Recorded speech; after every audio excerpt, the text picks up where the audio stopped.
Hi there, welcome to the Jersey Sports Rant. I'm Joey Waller. You may know me from my work at News 12 New Jersey or WFAN or CBS Sports Radio Network or Madison Square Garden Network. I also do a lot of play-by-play, but I'm most excited right now to be literally making New Jersey broadcasting history because this, the Jersey Sports Rant, is amazingly the first sports talk show in the history of the Garden State, at least the first major sports talk show of any note. If you think about it, over the years, if you're in New Jersey and you know, New Jerseyans get their sports talk, their local sports talk, primarily from where? New York City and Philadelphia. But now, for the first time ever, you have a chance to have a show that you can reach out to call your very own, to talk about subjects besides the Mets and the Yankees and the Giants and the Jets. We'll do that as well. But if you want to talk about, for instance, right now, Rutgers football, and you try calling WFAN. If you know anything about me, I've done updates for years on Mike Francesa's show. Love Mike, but you can't call Mike and talk about Rutgers football. You know what would happen. You call Mike, you even try to sneak in a Rutgers question. What's he going to say? Rutgers football? No. Call me back never. Okay, call me back never. You can't do it. They won't put you on the air in New York or in Philadelphia to talk Rutgers football or basketball, to talk Seton Hall basketball, to talk Devils hockey. You want to talk high school sports? You want to talk about some of the newsy sports issues affecting people here in New Jersey? Big opening of a sprawling new facility at the Meadowlands racetrack. You want to talk about the future of horse racing? Big story here in New Jersey. You want to talk about the future, the imminent future of gambling, sports gambling here in the state of New Jersey, in Atlantic City and such. Where are you going to make that call? What show are you going to contact? There is none. There's been none. Now, there finally is. It's the Jersey Sports Rant. Take, for instance, all this nonsense, this craziness of controversy that's going on at Rutgers right now. You know what's been going on over the last week or two. You've got an assistant football coach accused of bullying a former player. You've got a slew of top-level recruits that decommitted from Rutgers. Some of them claim that the football coach Kyle Flood kind of made them agree or tried to make them agree not to look into any other schools, and so they decided, the players did, to sever ties. I mean, it's nuts, and of course all capped by that embarrassing loss on Saturday, 52-17 to Cincinnati. A home loss when you're supposed to have a reasonably good football team, and an embarrassing loss like that has Rutgers fans on the ledge. But personally, the thing that bothers me the most right now, that irritates me the most, and it has for some time, about Rutgers and their football program and their head coach, Kyle Flood, it's not so much his coaching, and forget about the performance on the field. You know what bugs me most about Kyle Flood? It's got to be his voice. It's got to be the constant hoarse voice that grates on me every time I hear him talk. Whenever he holds a press conference, he sounds like, you know what he sounds like? He sounds like a guy that's been holding it in for way too long, right? Sounds like he has to make duty. The man sounds like he has to make duty. It's grating. I mean, I've got nothing against Coach Flood. He's done a decent job at Rutgers, but the voice has got to go. It's got to go. Do a movement, Coach. Get it out. It's grating.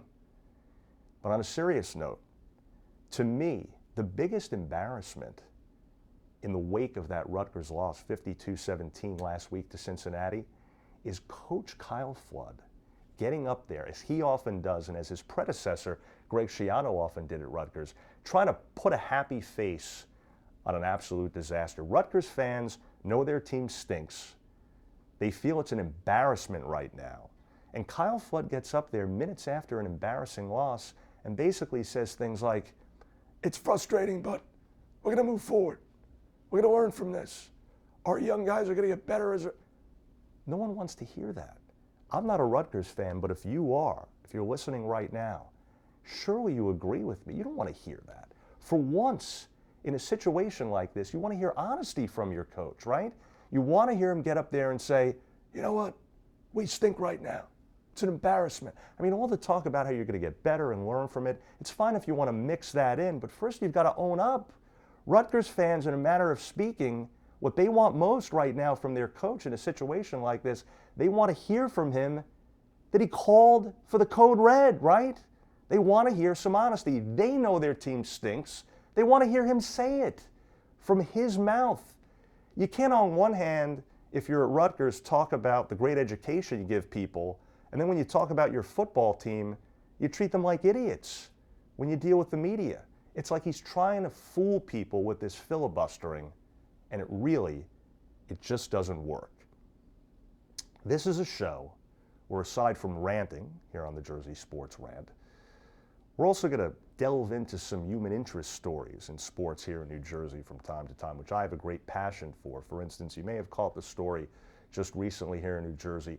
5-year-old boy from Jackson in Central Jersey set a world record by running a half marathon in 2:20, 2 hours and 20 minutes. Is that a great feel-good story and an amazing achievement, obviously, for a 5-year-old to run a half marathon in 2 hours and 20 minutes? And yet, call me cynical, but am I the only one that reads that story and thinks, what 5-year-old is being allowed to run 13 miles at that age? Doesn't this kid have better things to do? Why isn't he out having good, clean fun like when I was 5? I thought to myself when I read this, what was I doing when I was 5 years old? I was doing what most 5-year-old boys do. I was, ripping the wings off butterflies. Good, clean fun. I mean, better that, right, than making your kid or allowing your kid to run 13 miles at age 5?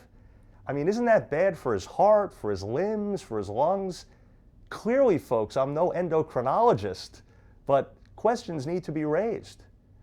And speaking of raising questions, finally, on a more serious note, are you following this story having to do with the Israeli kid, Tom Mayen, who's been playing basketball, or trying to, at Seton Hall?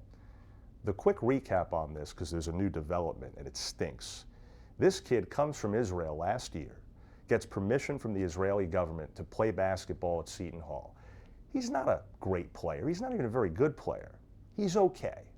But Seton Hall liked him after 1 year last season, and they wanted him back.